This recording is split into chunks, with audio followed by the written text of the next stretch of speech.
here we have a specimen from the early 2000s, a legacy investing platform. Please don't touch the exhibit, folks. It could crash. Ready to step out of the financial history museum? At Public.com, you can invest in almost everything. Stocks, bonds, options, and more. You could even put your cash to work at an industry-leading 4.1% APY. Leave your clunky, outdated platform behind. Go to Public.com and fund your account in 5 minutes or less. Paid for by Public Investing Inc., member FINRA and SIPC. Full disclosures at Public.com/disclosures. I'm Molly Roberts. And I'm Drew Goins. Each Friday on Impromptu, we talk through the questions we can't stop thinking about. Do we need to rethink how much we drink? Why are companies really asking workers to come back to the office? Does boycotting a business actually work? Should we quit social media? We're here when the news gets personal and the headlines hit home. Join Molly and me every Friday on Impromptu from Washington Post Opinions. Find Impromptu wherever you get your podcasts. I'm Rodney Williams. And I'm Travis Holloway. Welcome to the Wealth Break Podcast, a real conversation about finance. Let's be honest, building wealth doesn't look the same for everyone. I feel like sometimes being broke is a cycle and that we might have to revisit that. And we're not stopping at success stories. What happens when it doesn't go right? How do you cope with it? Because wealth isn't just about money. It's about creating a life where you thrive and help others do the same. Listen to the Wealth Break Podcast on the iHeartRadio app. Make us the #1 preset on your car radio and on the free, new and improved iHeartRadio app. Listen for all your music, radio, and podcasts. Free never sounded so good. 1031austin.com. All right, thanks for being with us. It's the JB and Sandy Show. I'm Sandy, and this is JB. Hello. Trisha's here as well. Hi, everybody. And away we go. Find us on Instagram at JBSandyATX. And oh, by the way, I didn't have a meeting about this or a conference call, a Zoom meeting, team meeting or anything, but I went ahead and set us up a TikTok account too. Oh, I saw that on Slack. I'm kidding. Oh, we're going into TikTok world. I'm not going to lie, I was kind of avoiding that one. Personally. I kind of have to on purpose because of what you agree to when you get an account and the. Well, it wasn't even. Oh, you mean the privacy thing and all that? Yeah. Oh, I didn't mean that. It was just like it was more about another social channel. Yeah, that one does seem to be on the rise. Where I would say Facebook is definitely on the slide. Yeah, and I've also read that TikTok is way more generous in pushing out your content. It is not as stringent as Facebook and Instagram is. Their algorithm is much more liberal. They're like, sure, we'll post that. Yeah, we'll push it out to everybody. Let's see what happens. Right. Instagram. And I had something weird on our YouTube channel. Have you ever seen this, JB? I posted a video, just a short, on YouTube. And I was like, I know this because it said 22 minutes later, after I posted the video, we had 1.5 thousand views, 22 minutes later. Okay. And then when I got up yesterday morning and looked at it, our views had gone down to like 1.2. I'm like, how's that happen? Do they unwatch it? Unwatched it, I guess. Yeah, it's funny because I've looked at like analytics and stuff for people. I was helping with social media stuff, and it's always a perfectly round number. Yeah, 4.5K views. Like, it's so so much smoke and mirrors there. I agree. And anybody that tells you they know what they're talking about, whose last name isn't Zuckerberg, they're lying to you. I know. No one knows. Right. No one knows. People out there hustling social media business. They don't know any more than you and I do. You know what I mean? Yeah. They don't. So anyway, I saw an interesting question on the Austin Reddit thread. And Trish and I have quite a bit of experience with it. It says, what's it like to fly out of the South Terminal at ABIA? I'll tell you in one word. Wonderful. Amazing. Yeah. Wonderful. So a lot of people may not know this, but there's a very, very, very small one-gate terminal on the other side of the runway at Bergstrom. You go around. Have you ever been where like the private jets and stuff, where they meet their airplanes and stuff? Off Burleson Road back there. The backside. Yep. So on that side, there is a very small little south terminal that have you ever saw the TV show Wings? Yeah. Back in the day? It's very, very much like the Wings airport. Oh. There's one ticket gate and you go in and there's security, but there's never a line. Never anybody there. You park right there. Yep. Don't have to pay. I mean, I guess you do have to pay when you leave, but you park right there and you just walk across the parking lot and you walk right into the terminal and you go right through TSA. And it's old school, JB. Have you ever seen airports where you have to walk outside and then go on the steps up to the airplane? Mm-hmm. Yeah. There's no jetway. Yeah. And they've got really good tacos at that taco truck. Oh my God, Sandy gets all excited about the taco truck. I've never flown out of that. So it's just like one of the carrier using that? Yeah, it was Frontier and Allegiant. And we flew Allegiant a lot because they had nonstop flights to Omaha that were super cheap. Mm-hmm. And so we would fly out of that terminal often, and it was great. So simple. There's none of the craziness of trying to find a parking place in the giant garages or deciding how far out you want to park. And then the huge line. I mean, it was just like literally within 5 minutes, you're at your gate. Yeah. But unfortunately, that's closing down. That South Terminal. I don't know the exact date when that's happening, but it is shutting it down. They're going to use it for something else, and they're going to make the Allegiant, they were going to move to the main terminal. They're like, no, peace out. We're done. Allegiant's gone. Yeah. And then Frontier, I think, is moving over to the other side. Yeah. They couldn't give Allegiant or Frontier, one of them, their own dedicated gate. So really, basically, every time they landed, they'd be like, oh, what gate are we going to now? It was because it's so big at the main part of the airport. God, it was so convenient and so easy. No, I've read the airport is expanding again, right? I think that's why they're tearing that down, because they're expanding and they're having to use that area for more runway or more buildings or something out there. I mean, there was construction going on when I was there last week. I don't know what it was, but there's definitely construction going on. Boy, it'd be nice if they could put a train track out there and you could take the train to the airport.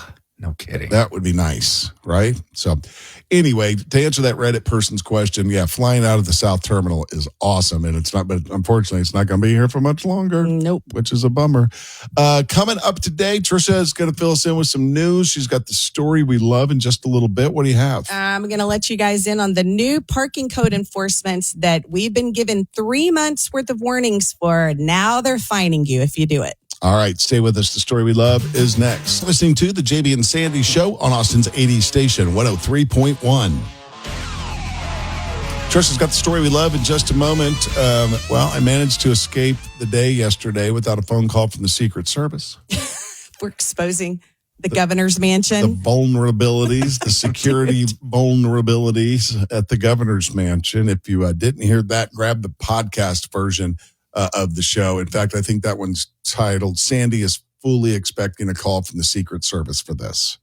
You'll get the full explanation there. Search JB and Sandy on the iHeartRadio app. The stories we love. Live from the Lester Holt Studios, it's Trisha Delisha. That's our baby girl right now. Our 16-year-old baby. So according to the city, warnings for parking code violations that began March 1st have now switched to enforceable fines. You're going to pay. You were given some warnings. If you didn't learn, now you're going to pay. And JB, I chose this story because one in particular, I think you're going to be very happy about. Blocking a signed or marked bike lane is a $50 to $75 fine. Even for food delivery people? They do have some leniencies in place for food delivery. That's not going to. So I live in Travis Heights, and I use the Congress Avenue bike lanes, and you can't use those bike lanes. It's all filled with Uber and Lyft pickups and Favor and Uber Music Eats. Equipment, loading and unloading. It's out of control. And then it's such a mess down there. They built all those fancy stores, during COVID, all the high-end stuff. And Music Lane, although that didn't really catch on, did it? And there's nowhere for them to load and unload. So you got these 18-wheelers on Congress Avenue. just trying to get their stuff in there. It's a mess. Really? And so there's going to be, someone's going to get killed because if you're on a bike, you got to go out into traffic to go around the cars. And then there's people going in and out and food delivery drivers running in and out. Someone's going to get hurt bad. So is the bike lane like literally the lane behind the parked car or in front of the parked car on Congress Avenue? Because you have to back into your spot. Right. So yes. Right. Okay. Exactly. And then, so people are then just hogging that lane to drop off their Waymo or pick up their food or whatever. Yeah. Exactly. They're saying that there is clarity on delivery and passenger zones and like music equipment drop-offs and stuff like that regarding bike lanes as well. So I don't know what that clarity is, but it sounds like you're saying a fine isn't really people are probably just betting that they're not going to get caught in the 3 minutes that it takes them to run in and drop off the food delivery. We passed all these added bike lanes and people are using it they see it as a loading zone. Yeah. Yeah. Oh, I'm out of traffic. I'm in the bike lane. Right. It's kind of made it worse, actually. Oh. JB, you've been riding bikes in Austin for 30 years. Has it gotten better or worse? Because, I mean, back in the day. Exponentially worse. I was going to ask by people or just like individuals, are they nicer now than they used to? We had a bunch of rednecks back in the day that, you know what I mean? That get off the road. Oh, yeah. Is there more tolerance for the cyclist? Yeah, probably. I could probably thank all the scooter people for that. Yeah, because we hate them. They've taken the heat off of you guys. I hate the scooter people. The bike people are off the hook. We hate the scooter people. It's like all the people on electric devices that are not a bicycle are now a public enemy number one. Yeah. And so now we're off the hook a little bit. We're more and more loved. Like, oh, look, he's pedaling. He's exercising. Wow. But has the tolerance gotten better? I would say that the tolerance and acceptance is better, but congestion is obviously worse. And then it's like I said, we passed all these measures to put in additional bike lanes, but people see that as a loading zone. It's that part of it is worse. It was safer riding on South Congress when we didn't have a bike lane. Can I tell you mentioned electric bikes and stuff? Can I tell you something that really pisses me off? Yeah. And I think it's bad parenting. You know what's great about your investment account with the big guys? It's actually a time machine. Log in and zoom. Welcome back to 1999. It's time for an upgrade. At Public.com, you can invest in almost everything. Stocks, bonds, options, and more. You could even put your cash to work at an industry-leading 4.1% APY. Leave your clunky, outdated platform behind at Public.com. Go to Public.com and fund your account in 5 minutes or less. Paid for by Public Investing Inc., member FINRA and SIPC. Full disclosures at Public.com/disclosures. There's an efficient way to get caught up on a lot of news. It's called The 7 from The Washington Post. It's a newsletter and podcast. Whether you're reading or hit play, you get 7 stories you need to know, and you can consume it all in just a few minutes. The 7 is out every weekday morning by 7 a.m. Eastern. I'm Hannah Jewell. I'm one of the writers, and I host the show. Find The 7 podcast wherever you're listening. The newsletter link is waiting for you in the show notes. If you have a fat kid and you give him an electric bike. Sandy, I knew that's what you were going to say. If your kid's overweight and you get them an electric bicycle, CPS should take the child away from you. I'm serious. I see it all the time. I mean, I'm like, that kid ought to be pedaling that bicycle. Child Protective Services should be running at them. Yeah, right. Fat kid on an e-bike. Yes. Fat kid on an e-bike. Fat kid on an e-bike. It shouldn't be allowed, is what I'm saying. You know, the kid needs to pedal the bicycle. I mean, I mean, I asked you about it one time, JB, and you're like, sometimes you get a little tired and it's nice to be able to go without actually pedaling. But at some point, like, I don't think anybody really pedals them ever. From what I can see, I don't ever see anyone pedaling an electric bike. Some countries, they have to be pedal assist. Like probably like in Netherlands, you know. Yeah, well, that's one of their main modes. Parts of the world like that where everyone rides a bike. I think some of those have to be pedal assist to use the bike lane or anything like that. Now they make them in mountain bike versions too, right? Like that. Oh yeah, that's cool. You can get an e-road bike, an e-mountain bike, and you can get anything. Because you can just see much more of the trail that way with the you little cover help. a lot more ground. Yeah. Yeah. But don't put your fat kids on one. I knew when you said, can I say something? I was like, don't say it. Don't say it. Stick around. We got more coming up on Austin's 80s station, 103.1. It's the JB and Sandy show, and you can now save us as a preset on the iHeartRadio app. It's Austin's 80s station, 103.1. Apparently, our convention center wasn't nice enough, wasn't good enough. So they're scraping the sucker, making a new one. Tearing it down. It's the JB and Sandy show. Thanks for being with us. This is Trisha over here. She chimes in every once in a while. I try and say stuff sometimes. With a funny here and there.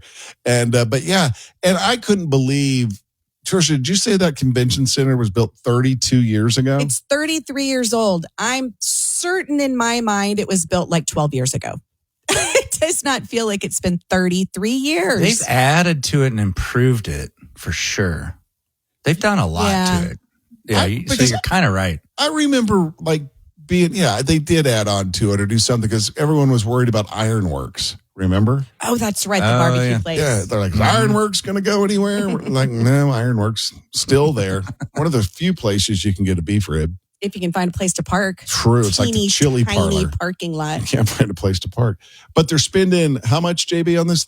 1.6 billion. They say they are spending. We are spending. Yeah. That's our tax dollars. They spend in our tax money. They're funding it through hotel occupancy tax and convention center revenues.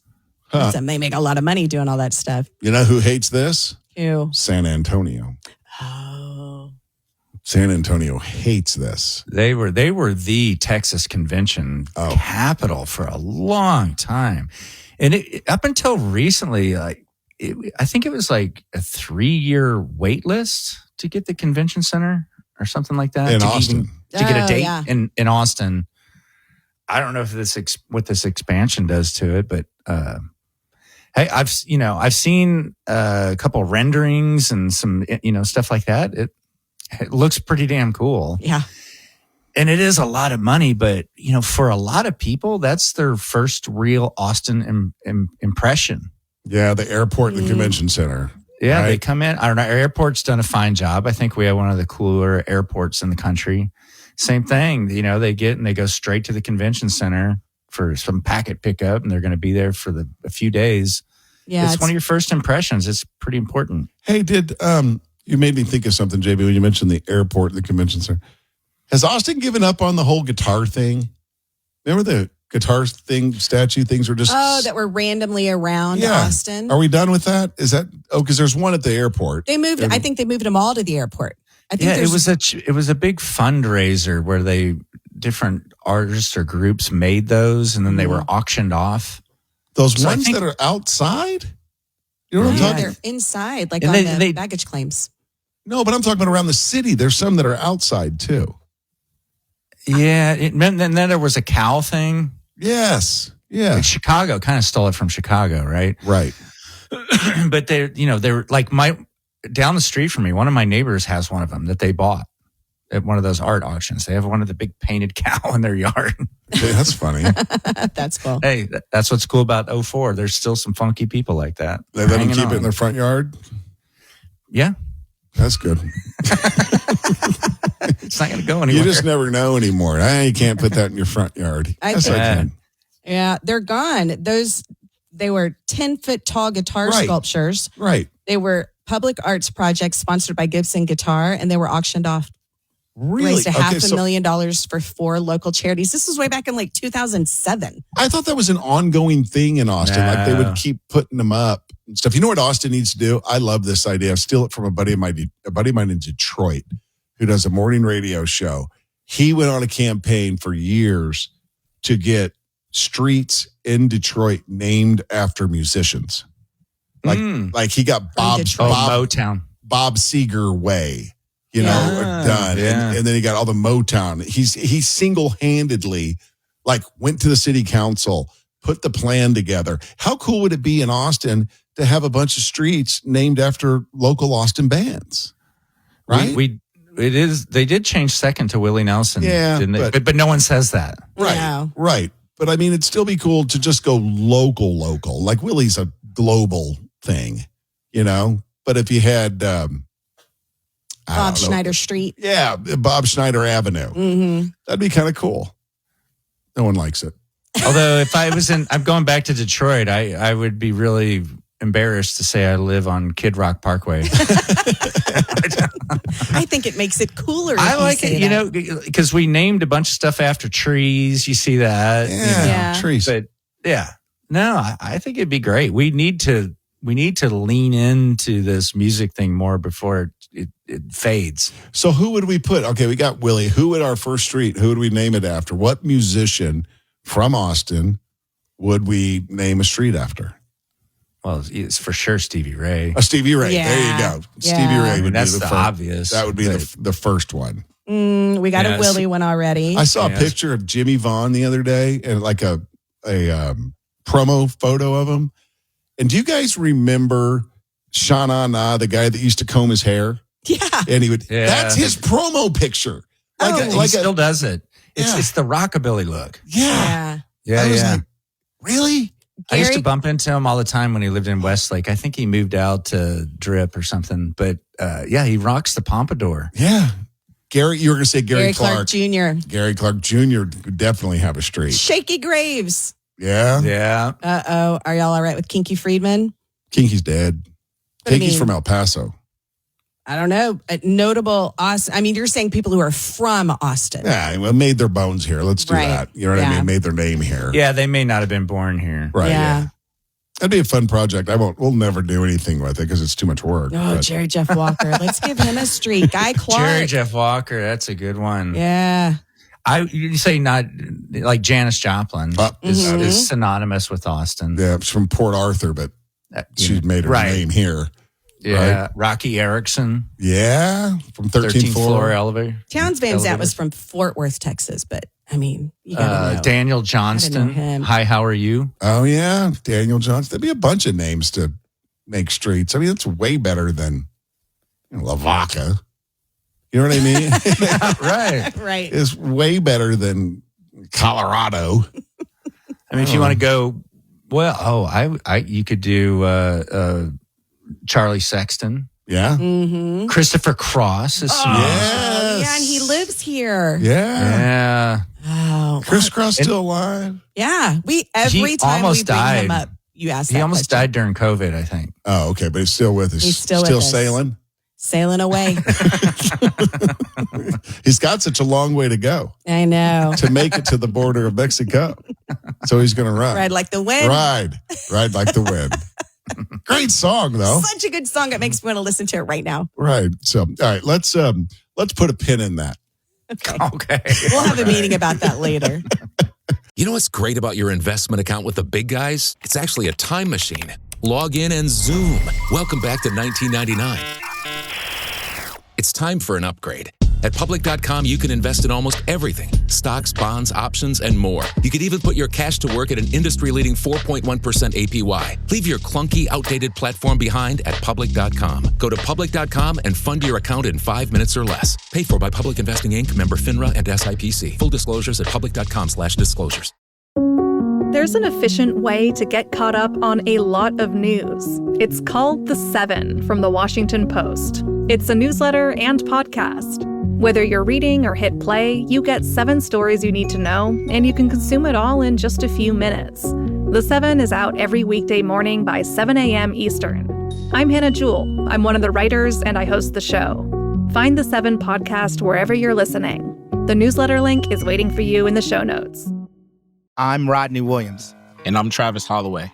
Welcome to the Wealth Break Podcast, a real conversation about finance. Let's be honest.